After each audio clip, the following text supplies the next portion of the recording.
صدق الله العظيم. الحمد لله الذي جعل الشمس والقمر بحسبان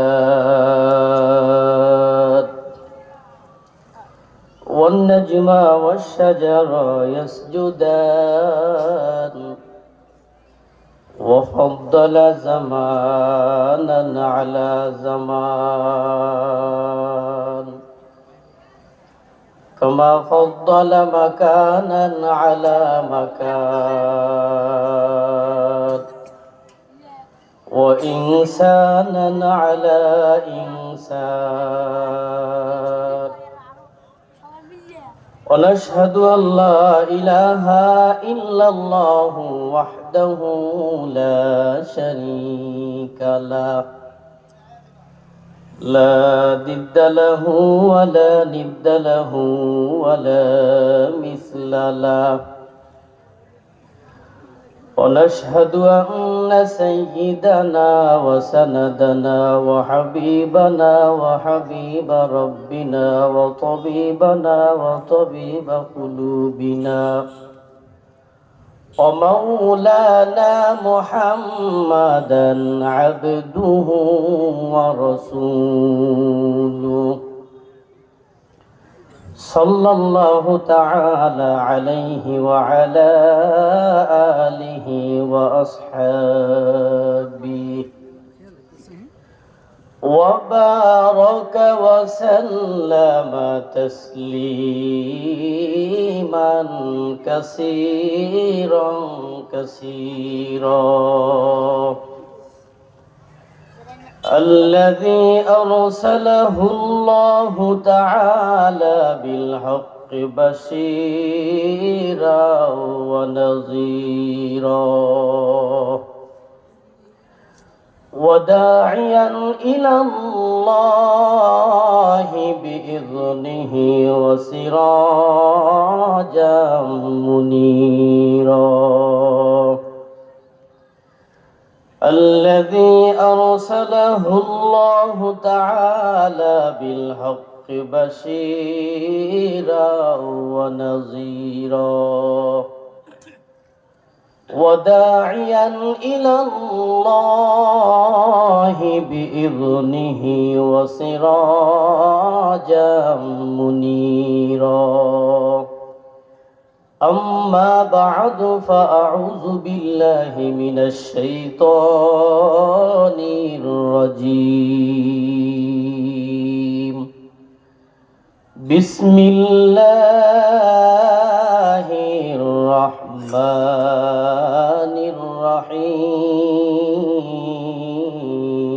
الرحيم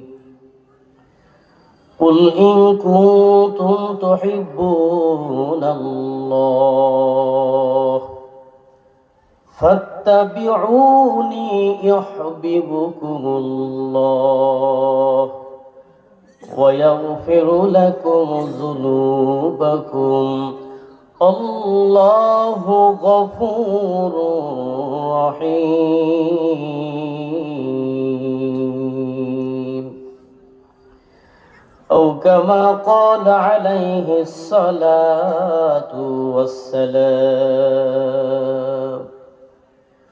مقبول تو ہے شاد ہے قابل تو بہت ہے آئینہ کی مانندے تو نہیں دل تو بہت ہے آئینہ کی مانندے تو نہیں دل تو بہت ہے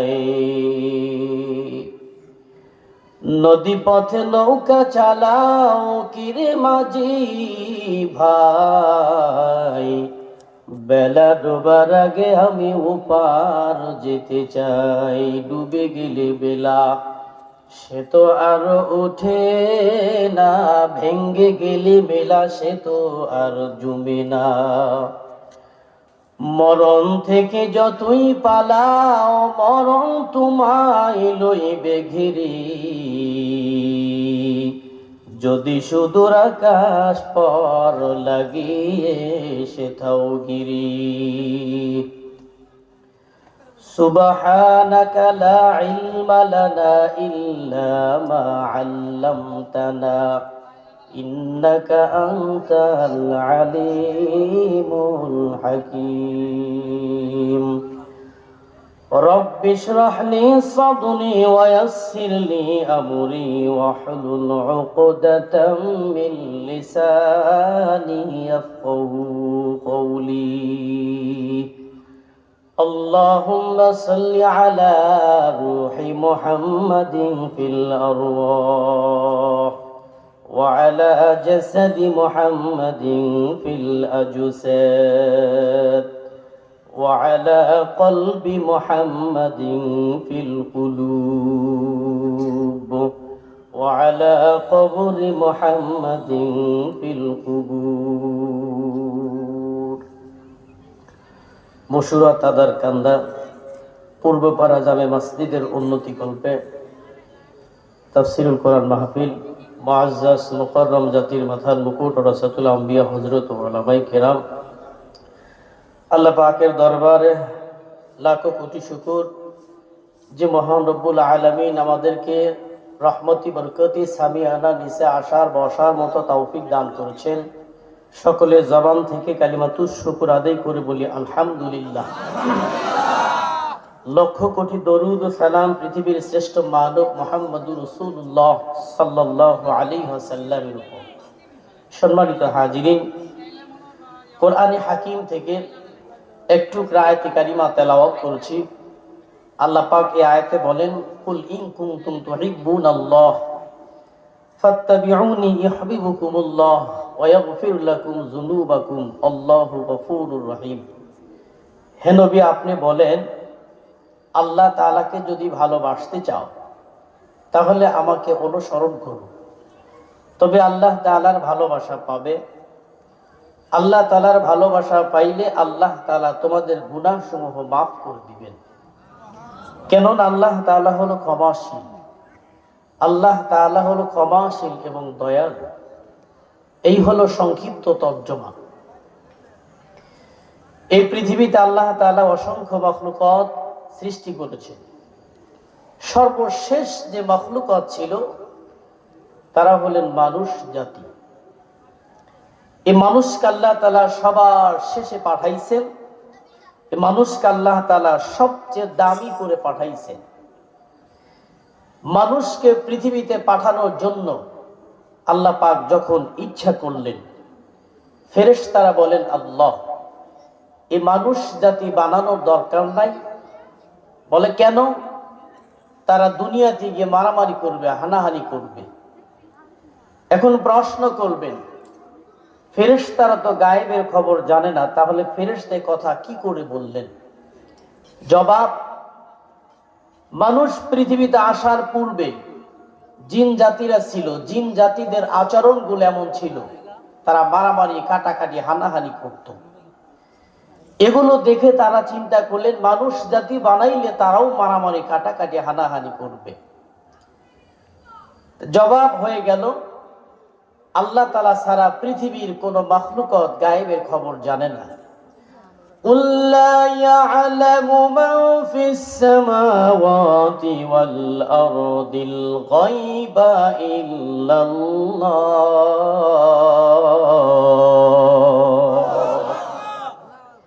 গায়েবের খবর যিনি জানেন তিনি হলেন আমার আল্লাহ।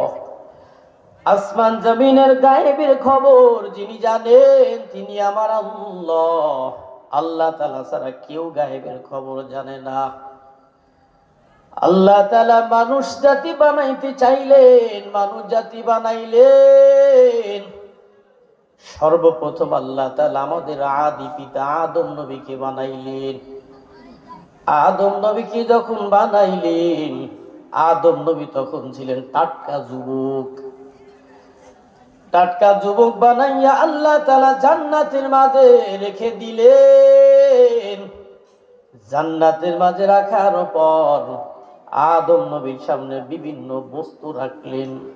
وعلم آدم الأسماء كلها ثم عرضهم على الملائكة فقال أنبئوني بأسماء هؤلاء إن كنتم صادقين।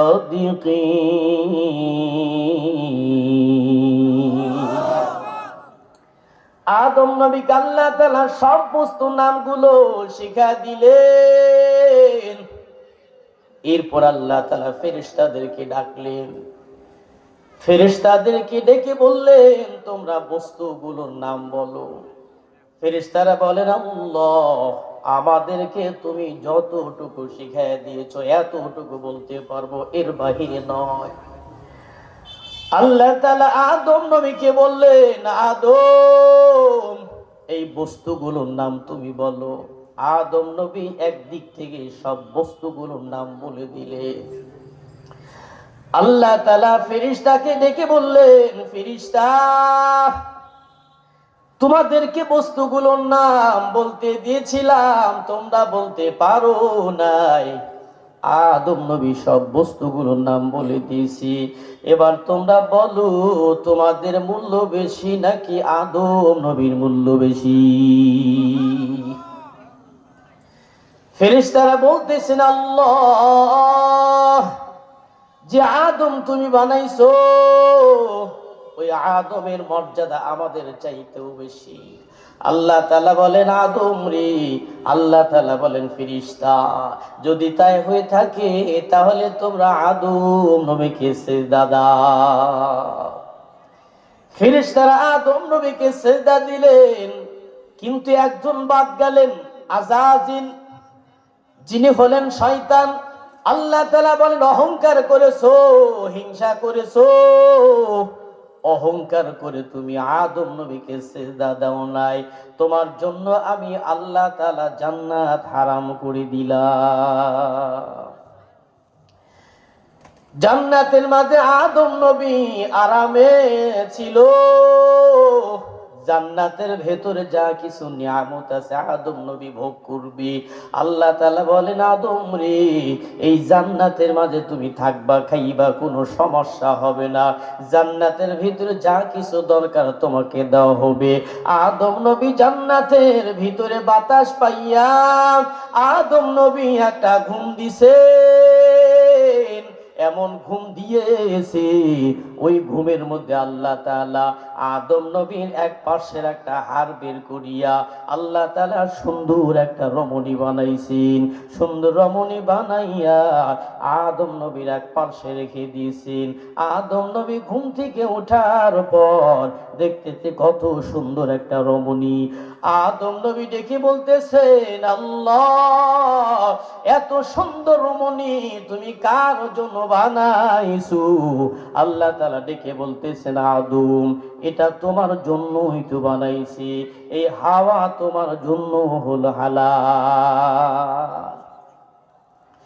এরপর আল্লাহ তাআলা ডেকে বলতেছেন, আদম, হাওয়া, তোমরা দুইজন জান্নাতের মাঝে থাকবে, জান্নাতের মাঝে যা কিছু নিয়ামত আছে তোমরা ভোগ করবে, তবে সাবধান, ওই একটা গাছ আছে, গাছের কাছে যাইবা না, ওই গাছের ফল তোমরা খাইবা না। আদম নবীকে গাছের কথা নিষেধ করে দিলেন।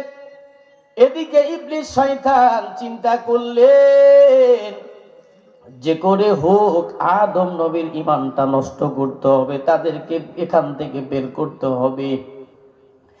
শয়তান গিয়ে আদম নবীকে ধোঁকা দিতেছে, আদম, যদি তোমরা এই গাছের ফল খাও তাহলে তোমাদেরকে বের করে দিবি না, আর যদি ফল খাও তাহলে তোমাদেরকে এখানে রেখে দিবি।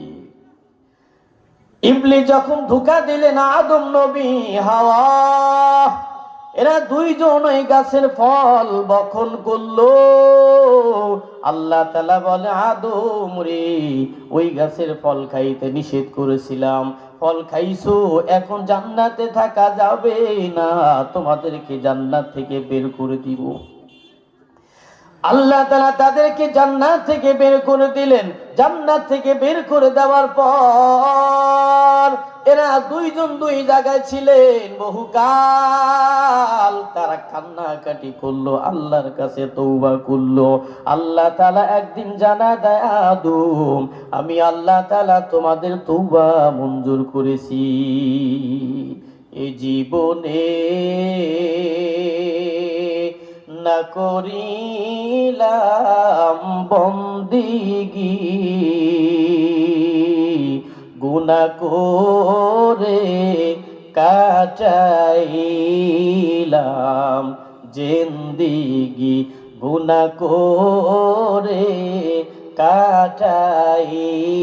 কাটাইলাম জিন্দিগি। তওবা করি আবার তওবা ভাঙ্গিলাম, অবশেষে খাঁটি তওবা করিলাম। সকলেরই দরজা হতে ফিরিয়া তোমারও দরজায় রইলাম পড়িয়া। তুমি যদি মাফ না করো বান্দারে, বলো তোমার বান্দা যাবি কার কাছে, বলো তোমার বান্দা যাবি কার কাছে। আল্লাহ তাআলার কাছে যদি মাপ চান, আল্লাহ তাআলা খুশি হয়। কোন মা বাবার ছোট বাচ্চা যদি হারিয়ে যায়, মা বাবা সন্তানকে খোঁজার জন্য পাগল হয়। মা বাবা এই সন্তানকে যখন খুঁজে পায়, এই মা বাবাকে ছোট্ট বাচ্চা যখন মা বলে ডাক দেয়, বাবা বলে ডাক দেয়, এই সব মা বাবার কলিজা ঠান্ডা হয়। আল্লাহ তাআলা বলে, ও দুনিয়ার গোলাম, তোমার সন্তান তোমাকে মা বলে ডাক দিলে, বাবা বলে ডাক দিলে তোমার কলিজা ঠান্ডা হয়। আর যেই সমস্ত গোলামগুলো ইসলাম থেকে দূরে চলে যায়, এরা যখন আমি আল্লাহকে আল্লাহ বলে ডাক দেয়, আমি আল্লাহ তাআলা ওই মা বাবার চাইতে বেশি খুশি হইয়া যায়। আল্লাহ আমার সেই রবি আমার সব, আল্লাহ আমার সেই রবি আমার সব, দমে দমে তনু মনে তারি অনুভব। আল্লাহ আমার সেই রবি আমার সব। তোমার দুনিয়াতে আমি যেদিকে তাকাই, ততই নিয়ামতে ডুবে আছি রে সবাই। পাক পাখালির গানে শুনি তাসবিহ কলো রব, তাসবিহ কলো রব। আল্লাহ আমার রব, সেই রবি আমার সব। আল্লাহ আমার রব, সেই রবি আমার সব। আমাদের যিনি মাফ করবেন তিনি কে? আদম নবীকে আল্লাহ তাআলা মাফ করে দিলেন। আদম আর হাওয়া এদের মাধ্যমে এই দুনিয়াতে মানুষ আসা শুরু করলেন, অদ্য পর্যন্ত আসতেছে।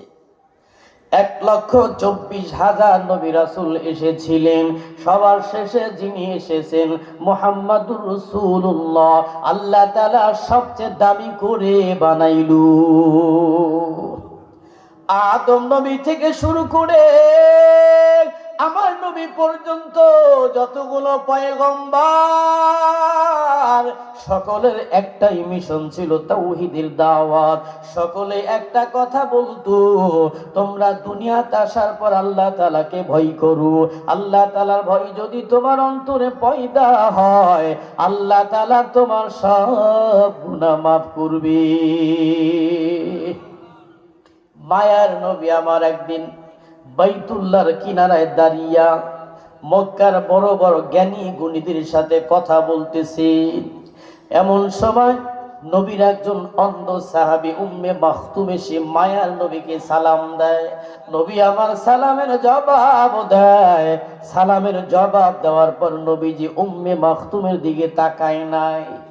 আল্লাহ তাআলা জিবরাইল আমিনকে জানা দেয়, জিবরাইল আমার বন্ধুর কাছে কোরআনুল কারীমের 2টা আয়াত নিয়ে যাও।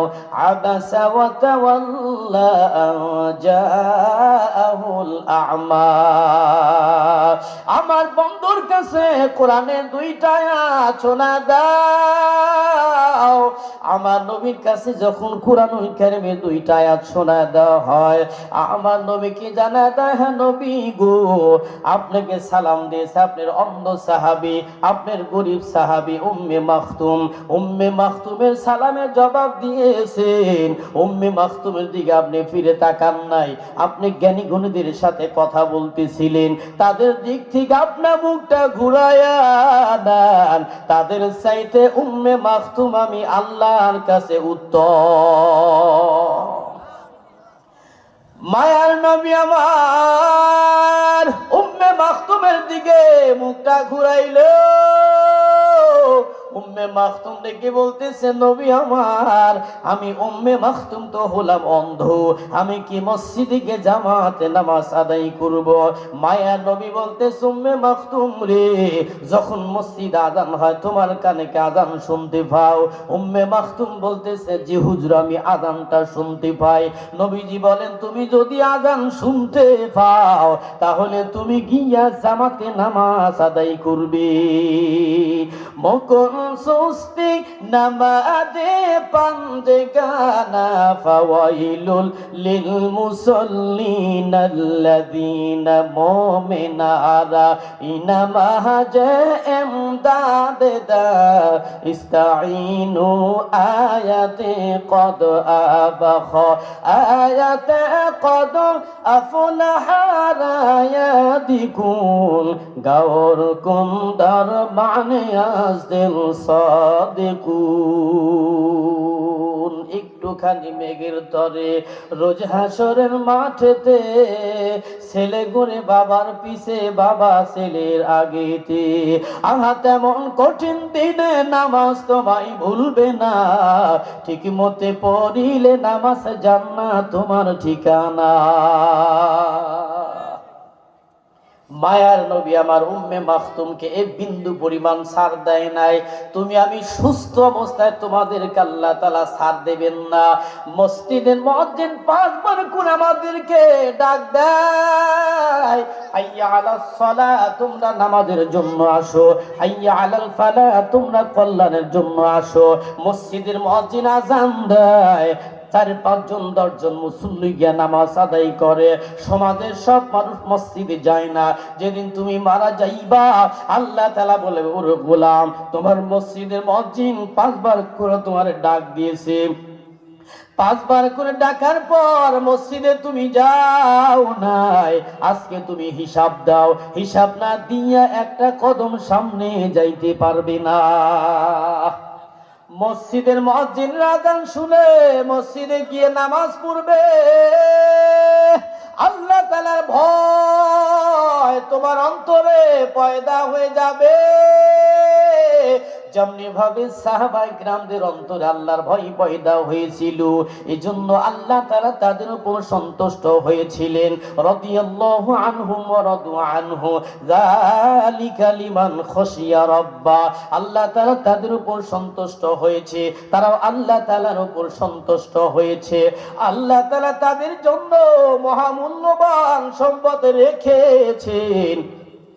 আজকে তোমার আমার অন্তরে যদি আল্লাহর ভয় পয়দা হয়, আল্লাহ তাআলা আমাদেরকে সোজা জান্নাত দান করে দিবে।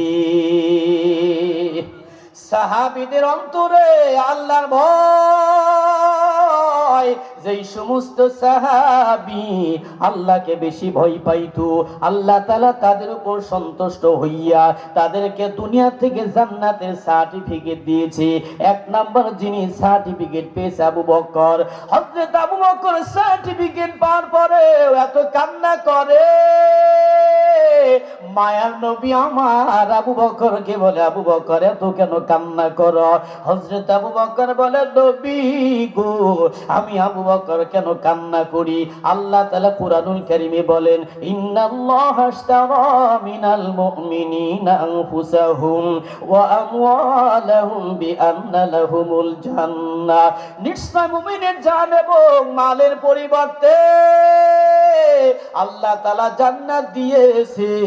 আল্লাহ তাআলা যদি বলে, আবু বকর রে, তোর ইবাদত আমার কার পছন্দ হয় না, আবু বকর তোর জানটা তুই নিয়ে নে, আবু বকর তোর মালটা তুই নিয়ে নে, আমার জান্নাতটা দিয়ে দে, আমি আবু বকর জান্নাত দিতে পারবো না। এই জন্য আমি আবু বকর বিন্দু পরিমাণ ইবাদত কম করতে চাই না। হযরত আবু বকর আল্লাহ তাআলাকে এত ভয় পাইতো। হযরত আবু বকর একজন কাপড় বিক্রেতা ছিলেন, কাপড় বিক্রি করতেন। একদিন এক মহিলার কাছে একটা কাপড় বিক্রি করেছে। এই মহিলা কাপড়টা বাড়িতে নিয়ে গেছেন। কয়েকদিন পরে কাপড়টার ভালো লাগে না। এই কাপড়টা নিয়ে আবু বকরকে বলতেছেন, আবু বকর, কয়েকদিন পূর্বে কাপড়টা ক্রয় করেছিলাম, এখন আমার পছন্দ হয় না, তোমার কাপড়টা তুমি নিয়ে নাও। হযরত আবু বকর একটা কথা বলে নাই, আবু বকর কাপড়টা ফিরে নিয়েছি। আমার দেশে দোকানদার দোকানের সামনে সাইনবোর্ডে বড় করে লিখে দেয়, বিশেষ দ্রষ্টব্য, বিক্রিত মাল ফেরত নেওয়া হয় না। ঠিক কিনা? হযরত আবু বকর ঈমান, আমার দেশের ব্যবসায়ী ভাইদের ঈমান। হযরত আবু বকরের সততা, আমার দেশের ব্যবসায়ী ভাইদের সততা। এই জন্য ব্যবসার মধ্যে বরকত নাই, এই জন্য ব্যবসার মধ্যে শান্তি নাই। হযরত আবু বকর এত ক্রন্দন করতো। মায়ার নবী আমার যেদিন ইন্তিকাল করেছে সেই দিনের ঘটনা আম্মা জান আয়েশা সিদ্দিকা রাদিয়াল্লাহু তাআলা আনহা বলতেছেন, যেদিন নবীর ইন্তিকাল হয় আমার বাবা আবু বকর পাহাড়ের মতো দাঁড়িয়ে ছিল। ওই দিন আমার বাবা আবু বকর যদি না হইতো, যদি পাহাড়ও হইতো, তাহলে পাহাড়টা মাটিতে দাইবা যাইতো। অন্যান্য সাহাবীরা নবীর জন্য কান্না করে, নবীর জন্য কান্না করে সব সাহাবীরা। হযরত আবু বকর বলে, আমি তো পাহাড়ের মতো স্থির হয়ে দাঁড়িয়েছিলাম, ওই দিন যদি আমি কান্না করি সাহাবীরা কান্না করতে করতে বেহুশ হয়ে যাবে। এমনকি হযরত বিলাল মদিনার মসজিদের ভিতরে আযান দেয়, বিলাল বলতেছে, নবী নাই, এই মদিনায় আমি আর আযান দিব না। হযরত বিলাল মদিনা থেকে বিদায় হইতে চায়, এমনি ভাবে সাহাবীরা ব্যাকুল হয়ে যায়। এরপর হযরত ওমর তরবারিটা লইয়া বলতেছে, কে বলেছে নবী নাই? আর একটা বার যে বলবে নবী নাই, আমি ওমরের তরবারি হাত থেকে সে বিষ বাঁচতে পারবি না। আমার নবী তো মরে নাই, আমার নবী স্থান স্থানান্তর করেছে। এমন ইয়াতীম নবী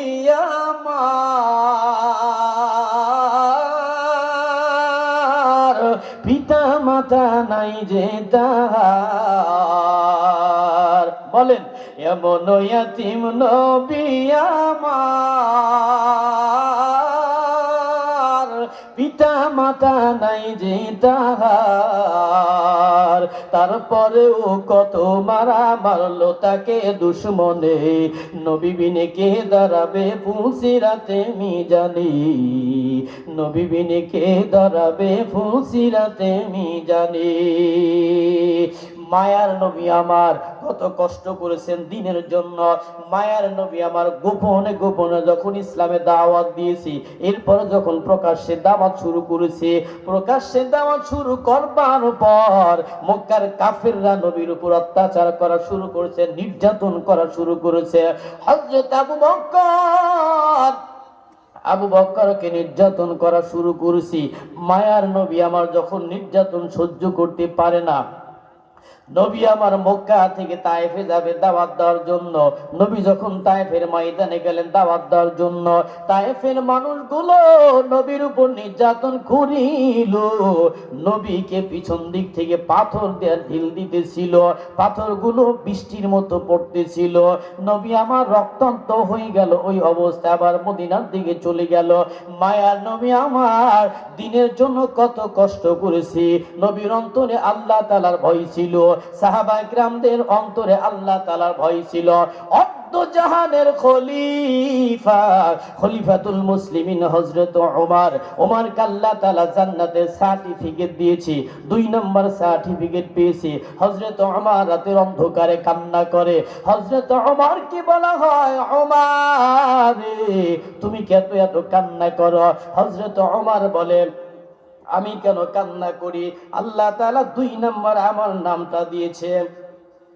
আল্লাহ তাআলা যদি মনে ওমর তোর ইবাদত আমার পছন্দ হয় না, এজন্য আমি ওমর আল্লাহ তাআলার ইবাদত করি। হযরত ওমর যখন অর্ধ জাহানের খলিফা, হযরত ওমর মদিনার ভেতরে গিয়ে গিয়ে মানুষের বাড়ি বাড়ি দেখতো কে শান্তিতে আছে কে অশান্তিতে আছে। হযরত ওমর যখন মদিনার মাঝে যায়, মদিনার এক রাস্তা দিয়ে যাইতেছি, একটা ঘরের পাশ দিয়ে যাইতেছিলেন, ঘরের ভিতর থেকে কান্নার আওয়াজ আসতেছে। খলিফাতুল মুসলিমিন হযরত ওমর দাঁড়ায় গেলেন। কিসের কান্নার আওয়াজ আসতেছে? ঘরের ভিতর থেকে মা এবং মেয়ে দুইজনে কথা বলতেছে। হযরত ওমর ওখানে দাঁড়িয়ে গেলেন, ভিতর থেকে কথার আওয়াজ আসতেছে। মা বলতেছে, সন্তান আমাদের বাড়ি একটা উট আছে, এই উটনি থেকে দুধ দহন করার পর যখন বাজারে বিক্রি করবা, এই দুধের মাঝে কিছু পানি মিক্স করে বিক্রি করবা।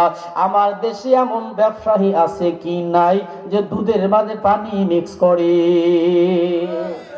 আসেনি? হালাল না হারাম? দুধ দিয়েছেন কে? আল্লাহ তাআলা যে দুধটা দিয়েছে সেই দুধের মাঝে আবার পানি মিক্স করে কিভাবে? দুধের মাঝে পানি মিক্স কর, এরপরে বিক্রি কর।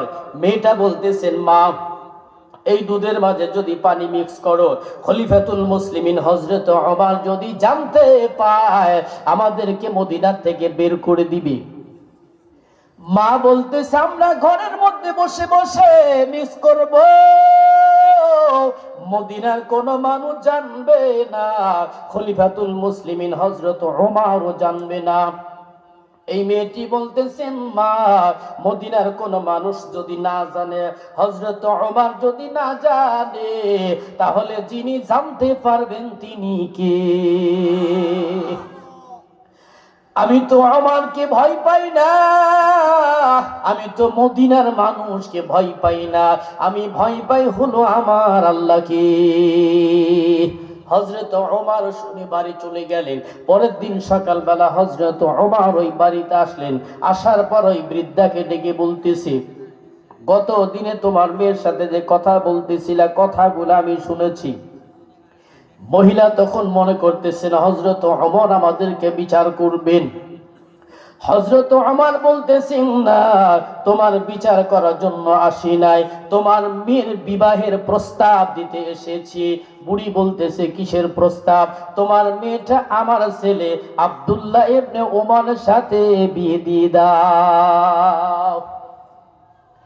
তোমার মেয়ে এত সুন্দর, এটা আমি দেখব না। তোমার মেয়ে গরিবের মেয়েটা আমি দেখব না। আমি দেখেছি তোমার মেয়ের অন্তরে আমার আল্লাহর ভয় বেশি। আমার দেশের মানুষ যখন বিবাহ করতে যায়, 1 নাম্বার দেখে মেয়েটা সুন্দরী কিনা, মেয়েরা দেখে ছেলেটা শিক্ষিত কিনা, মেয়েরা দেখে ছেলেটা বেশি টাকা পয়সার মালিক কিনা। ছেলেটা যদি গাঞ্জা খায় কোনো সমস্যা নাই, কিন্তু টাকা পয়সা আছে, লেখাপড়া বেশি আছে, চলবে। আমার দেশের মানুষগুলো, ও কিশোরগঞ্জের মুসলমান, ভালো করে শোনো, তোমার কন্যাটা যার সাথে বিবাহ দিবা তুমি 1 নাম্বার দেখবা ছেলেটা ধার্মিক কিনা। আর তুমি যদি তোমার মেয়েকে বিয়ে দাও ছেলেটা দেখবা ধার্মিক কিনা।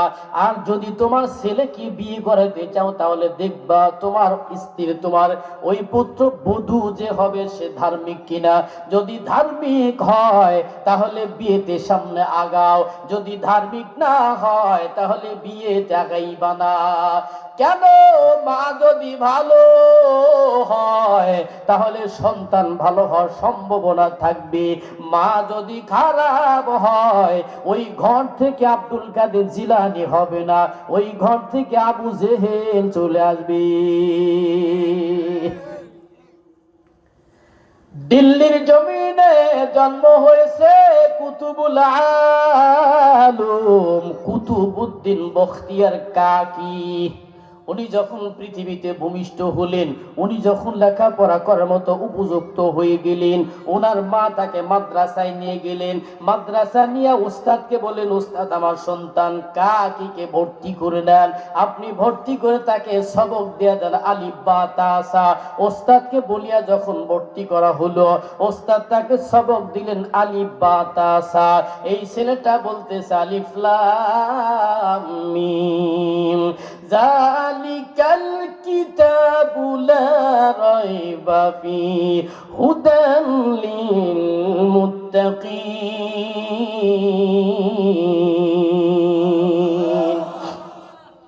এই ছেলেটা প্রথম থেকে কোরআনুল কারীমের 15 পারা পর্যন্ত তেলাওয়াত করেছে। এরপরে হুজুর আশ্চর্য হয়ে গেলেন। হুজুর এই বাচ্চাকে নেতার বাড়িতে গিয়া তার মাকে বলতেছে, ও কুতুবউদ্দিনের মা, তুমি তোমার সন্তানকে ভর্তি করে তুমি বলেছিলা কুতুবউদ্দিনকে আমি আলিফ বা তা সা শিক্ষা দিতাম, কুতুবউদ্দিনকে আলিফ বা তা সা শিক্ষা দিতেছিলাম।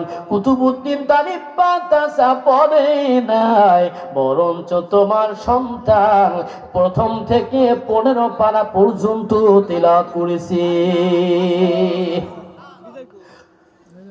কুতুবউদ্দিনের মা বলতেছে, ওস্তাদ আমার জানা মতে আমার সন্তান কুতুবউদ্দিন 15 পারা কোরআন শরীফ মুখস্থ করে নাই, কিন্তু আমার ভেতরে একটা আমল ছিল।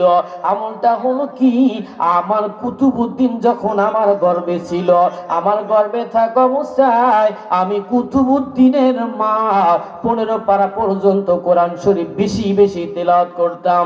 আমার কটিয়াদি কিশোর কাউন্সিলর মুসলমান ভালো করে শোনো, পর্দার আড়ালের মা, একটা বয়ান বাড়িতে নিয়ে যাইবা, যখন তোমার পেটে সন্তান আসবে তখন তুমি বেশি বেশি কোরআনুল কারীমের তেলাওয়াত করবা, বেশি বেশি তুমি নামাজ পড়বা, তোমার পেটের সন্তানটা আব্দুল কাদের জিলানী হয়ে পৃথিবীতে আসবে। কুতুবউদ্দিনের মা বলতেছে, ওস্তাদ আমি বেশি বেশি 15 পারা পর্যন্ত তেলাওয়াত করতাম, আমার মনে হয় আমার সন্তান এটা শুনে শুনে মুখস্থ করেছে। কুতুবউদ্দিনের মা বলতেছে, উস্তাদ আমার আর একটা আমল ছিল। আমার কুতুবউদ্দিন যেদিন দুনিয়াতে এসেছে, দুনিয়াতে আসার পর আমার কুতুবউদ্দিন যতদিন আমার দুধ পান করেছে, একটা দিন আমি তার মা বিনা ওযুতে দুধ পান করাই নাই। তাতার কান্দা এলাকার মা ভালো করে শুনে নাও, আমিও তো তোমার মতো একটা মায়ের সন্তান, তোমার তো সন্তান অনেক বোন, তোমার সন্তান পৃথিবীতে আসবে, তোমার সন্তান যখন তোমার পেটে আসবে কোরআনুল কারীমের তেলাওয়াত বেশি করো গো, তখন তুমি বেশি বেশি নামাজ পড়ো, আল্লাহর কাছে দোয়া করো, আল্লাহ গো আমার সন্তানের ঈমানটা যেন সাহাবীদের মতো ঈমান হইয়া যায়। যুবরাজের মা যুবরাজকে যুদ্ধের ময়দানে পাঠাইলো। যুবরাজ যখন যুদ্ধের ময়দানে গেলেন, যুদ্ধের ময়দানে যাবার পর কিছুক্ষণ পরে খবর আসলো, ও যুবরাজের বাবা, তোমার সন্তান যুবরাজ যুদ্ধের ময়দানে গিয়ে তোমার সন্তান তো শহীদ হয়ে গেছে। এই সংবাদ শোনার পর যুবরাজের মা চলে গেছে, তার যুবরাজের বাবা তার মার কাছে বলতেছে, ও যুবরাজের মা, তুমি কি তোমার সন্তান যুবরাজের সংবাদ শুনেছো? তোমার সন্তান যুবরাজ জিহাদে জিহাদের ময়দানে শহীদ হয়ে গেছে। যুবরাজের মা বলতেছে, যুবরাজের বাবা, আমার সন্তান যুবরাজ জিহাদের ময়দানে শহীদ হবে না। আমার সন্তান যুবরাজ জিহাদের ময়দান থেকে যুদ্ধ করে বিজয় লাভ করে গাদির ভেসে বাড়ি আসবে। কিছুক্ষণ পর সংবাদ এলো, যুবরাজের বাবা, তোমার সন্তান যুবরাজ জিহাদের ময়দানে শহীদ হয় নাই। তোমার সন্তান যুবরাজ জিহাদের ময়দানে জিহাদ করতে করতে জিহাদে তারা বিজয় লাভ করেছে। বিজয় লাভ করে তোমার সন্তান গাদির বেশে বাড়ি আসছে। এবার যুবরাজের বাবা যুবরাজের মাকে ডেকে বলে, যুবরাজের মা, তুমি কি করে বুঝলে তোমার সন্তান যুবরাজ জিহাদের ময়দানে শহীদ হবে না? তোমার সন্তান যুবরাজ জিহাদের ময়দানে শহীদ হবে না, বীরের বেশে বাড়িতে ফিরে আসবে। যুবরাজের মা বলতেছে, যুবরাজের বাবা, আমার মাঝে এমন একটা আমল ছিল, যুবরাজের বাবা তুমিও জানতা না। আমার কটিয়াদির মা, ভালো করে শুনে যাও, ও আমার পর্দার আড়ালের বোন, ভালো করে শুনে যাও। যুবরাজের মা বলতেছে, আমার যুবরাজ যখন পৃথিবীতে এসেছেন, আমার যুবরাজকে যতদিন আমি দুধ পান করাইছি, আমি যুবরাজের মা একটা দিনও বিনা অজুতে দুধ পান করাই না। যুবরাজের মা, তাদের ইমানটা কত মজবুত, তোমার আমার ইমানটা কেমন হালকা। ওরে নবীর উম্মতির দল, যুবরাজের মা যদি ইমান ভালো হয়, তোমার আমার ইমান ভালো হইতে সময় লাগবে না। আল্লাহর কাছে তওবা করু, আল্লাহকে বলো, আল্লাহ আমাকে ইমানটা মজবুত ইমান দান করো। আল্লাহকে বলো, আল্লাহ আমাকে এমন একটা কপাল দান করো যেই কপালটা তোমাকে সিজদা করবে, এমন একটা চক্ষু দান করো যেই চক্ষুটা তোমার ভয়ে কান্না করবে। আমাকে এমন একটা দিল দান করো যেই দিলে তোমার ভয়ে কান্না করবে। যেমনি ভাবে সাহাবায়ে কেরামগণ কান্না করতো, সাহাবায়ে কেরামগণ আল্লাহ তাআলাকে বেশি ভয় পাইতো, খলিফাগণ আল্লাহ তাআলাকে বেশি ভয় পাইতো। অর্ধ জাহানের খলিফা, খলিফাতুল মুসলিমিন হযরত ওমরের কথা বলতেছিলাম। হযরত ওমর যখন মদিনার মাঝে গিয়েছে, মদিনার মাঝে যাওয়ার পর হযরত ওমরের কাছে একটা বিচার এসেছে। কিসের বিচার? একই বাবার দুই সন্তান এসে ওমরের কাছে বিচার দায়ের করেছে। ওমর, এই যে ছোট রাখাল, এই রাখাল বাচ্চাটা আমার বাবাকে হত্যা করেছে। হযরত ওমর রাখালকে ডেকে বলতেছে, রাখাল তুমি কি ওর বাবাকে হত্যা করেছো? রাখাল বলতেছে, হুজুর আমি হত্যা করেছি, তবে হত্যার কারণটা আমার কাছে জানবেননি। হযরত ওমর বলতেছে, রাখাল বলো কেন তুমি হত্যা করেছো? এই রাখাল ছেলেটা বলতেছি, আমার মেষ আছে, উট আছে, দুম্বা আছে, এইগুলো যখন আমি মরুভূমিতে নিয়ে যাই, মরুভূমিতে ছেড়ে যখন আমি বসে থাকি, এমন সময় তার বাবা আমার উটগুলো, আমার দুম্বাগুলো পাথর দিয়ে আঘাত করে, পাথর দিয়ে আঘাত করে। আমার উট দুম্বাগুলো আঘাত করার পর আমার কেন যেন কষ্ট লাগে। বারবার আমি নিষেধ করি, বারবার আমি নিষেধ করি, বারবার নিষেধ করার পরেও বারবার আঘাত করে। এক পর্যায়ে আমি একটা পাথর নিয়ে তার বাবার মাথার মাঝে দিয়েছি। মাথার মাঝে যখন পড়েছে, তার বাবা ইন্তিকাল করেছে, আমার কোনো দোষ নাই। খলিফাতুল মুসলিমিন হযরত ওমর বলতেছে, তুমি তো হত্যা করেছো, তুমি দোষী, এখন তোমার বিচার হবে। তোমার বিচারের রায় হয়ে গেছে। আমার বিচারের রায় কি? তোমার বিচারের রায় হলো তোমাকে ফাঁসিতে ঝুলায় দেওয়া হবে। রায় কি? কি রায় দিলেন? হযরত ওমরের কাছে এমন বিচার, হযরত ওমর 30% করে বিচার করেন না, হযরত ওমর 50 করে বিচার করেন। বিচারের রায় দিয়ে দিলেন, এই ছোট্ট বালক, এই রাখালের ফাঁসি হয়ে যাবে। রাখাল তখন বলতেছেন, খলিফাতুল মুসলিমিন, আপনি আমাকে ফাঁসি দেন, আমার কোনো আপত্তি নাই, তবে আপনি আমাকে 3 দিন সময় দিবেন। কয়দিন? আপনি 3 দিন সময় দিবেন। কেন? আমি রাখালের যা কিছু সম্পদ আছে, এই সম্পদের খবর আমি জানি। আমার সম্পদের খবর আমার মা জানে না, আমার বাবাও জানে না, আমার ভাইও জানে না। আমি আমার সম্পদের খবরগুলো আমার মা বাবার কাছে বলে দিব, আমার ভাইদের কাছে বলে দিব, তারপর আপনার কাছে আসবো। খলিফাতুল মুসলিমিন হযরত ওমর এই ছেলেকে বলতেছেন, আমি তো তোমাকে চিনি না, আমি যদি তোমাকে ছেড়ে দেই 3 দিন পরে তুমি আমার কাছে আসবা কি আসবা না, আমি কি করে বিশ্বাস করব? এই ছেলেটি বলতেছেন, হুজুর আপনি বিশ্বাস করুন, বিশ্বাস করে আপনি আমাকে ছেড়ে দেন, আমি 3 দিন পরে আপনার কাছে আসবো। হযরত ওমর বলতেছেন, না, এইভাবে ছেড়ে দেওয়া হবে না। হযরত ওমরকে বারবার বলার পর হযরত ওমর বলতেছেন, তোমাকে ছাড়া যাবে, তবে একটা শর্তের বিনিময়। এই শর্ত হলো, সামনে যতগুলো সাহাবী আছে, এই সাহাবীদের মাঝে একজন সাহাবী যদি তোমার পক্ষে জামিনদার হইতে পারে, তাহলে আমি তোমাকে ছেড়ে দিব। তবে শর্ত হলো 3 দিনের পর তুমি যদি না আসো, তাহলে যিনি তোমার পক্ষে জামিনদার হবে, তোমার স্থলে তাকে ফাঁসিতে ঝুলায় দেওয়া হবে। কেউ কি মানবে? কেউ কি মানবে?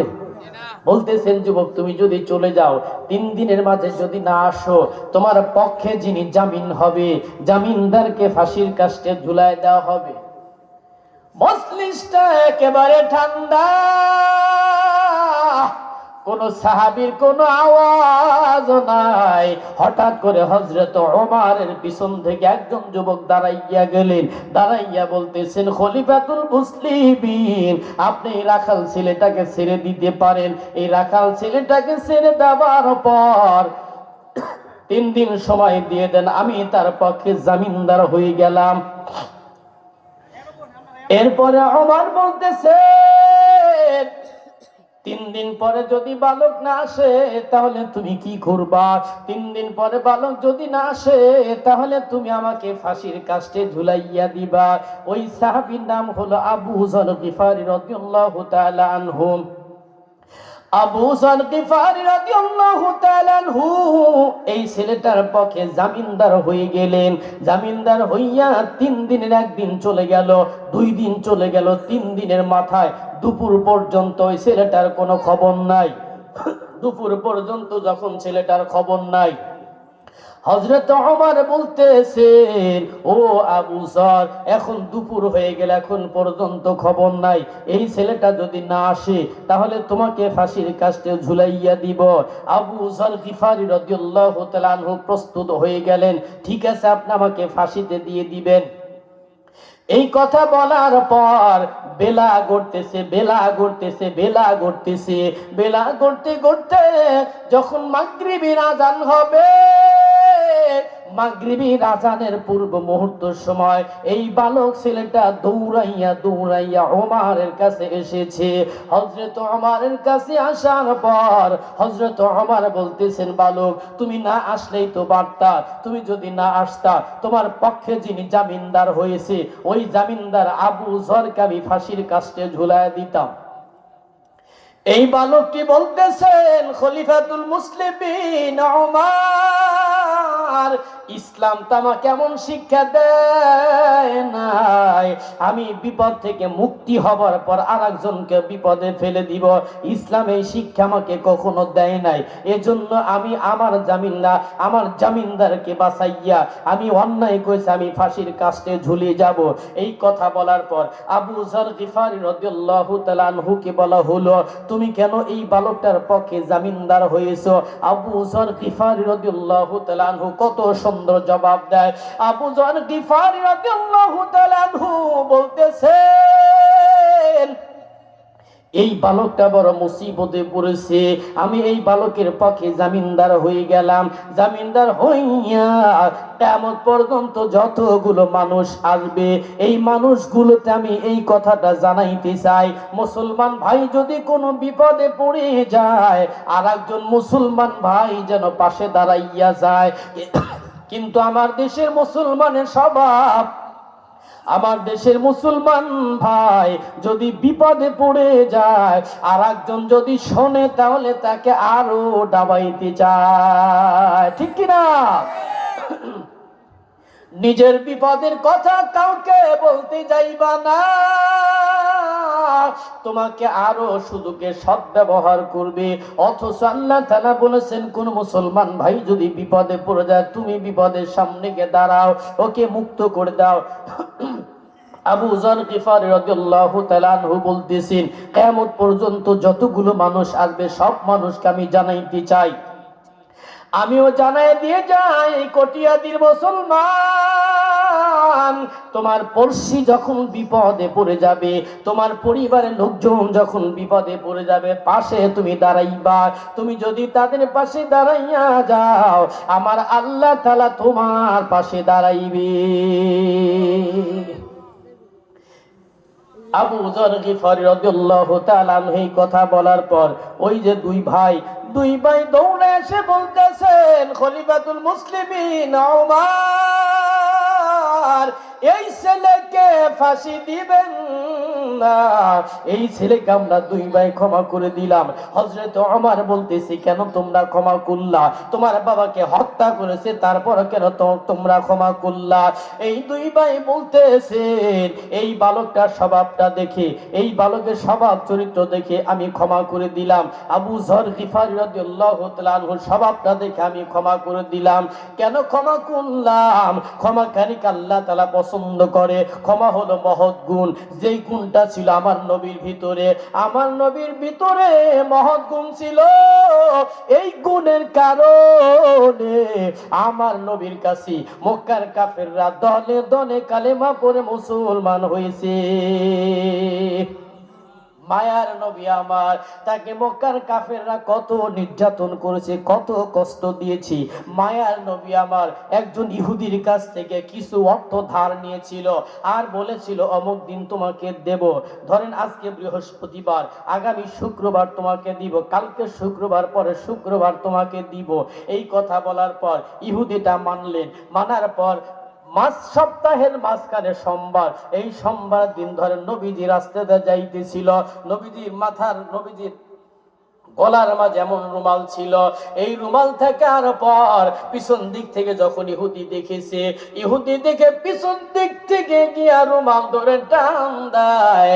রুমালের প্যাচ যখন আটকে যায়, আমার নবী চেহারাটা বিবর্ণ হয়ে যায়, নবী আমার গলার জিহ্বাটা পর্যন্ত বের হইয়া যায়। সাথে যেই সমস্ত সাহাবী ছিলেন, এই সাহাবীগুলো বলতেছে, নবী আমার, আমাদের সামনে আপনাকে কষ্ট দেয়, নবী আপনি আমাকে বলুন, এই মুহূর্তে ইহুদিকে হত্যা করে ফেলবো।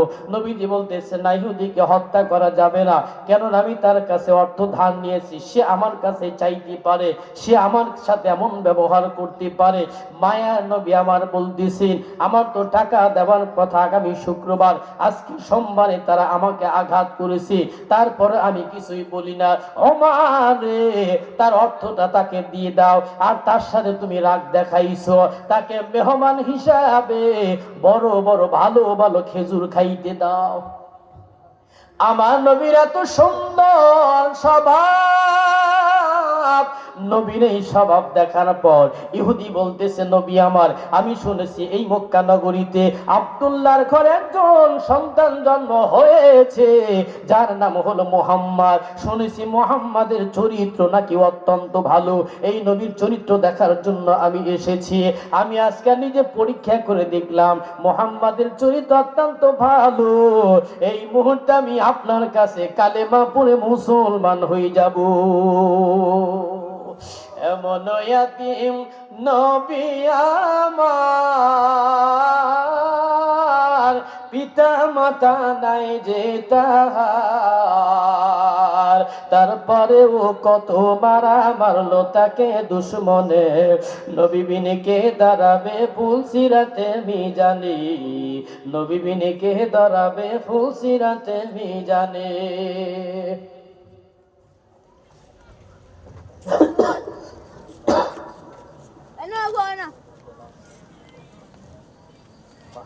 আজকে আমাদের মাহফিলটা মূলত একটা মসজিদকে কেন্দ্র করে।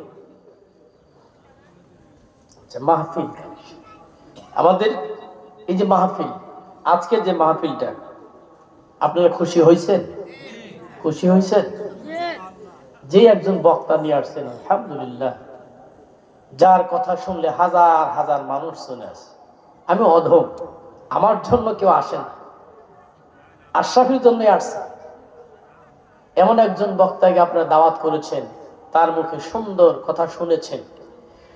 আর কর্তৃপক্ষ যারা আছে, ইয়াং যুবক, কেমন যুবক, হযরত ওমরের মতো যুবক। এই মাহফিলটা আপনি কি মনে করলেন?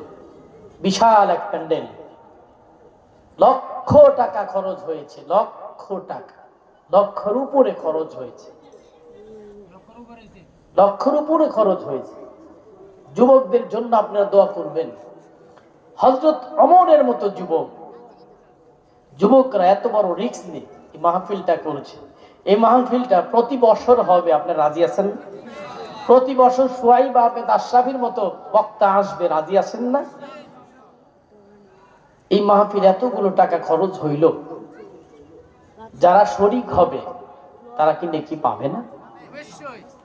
দুনিয়াতে ব্যাংক ব্যালেন্স যেগুলো আছে,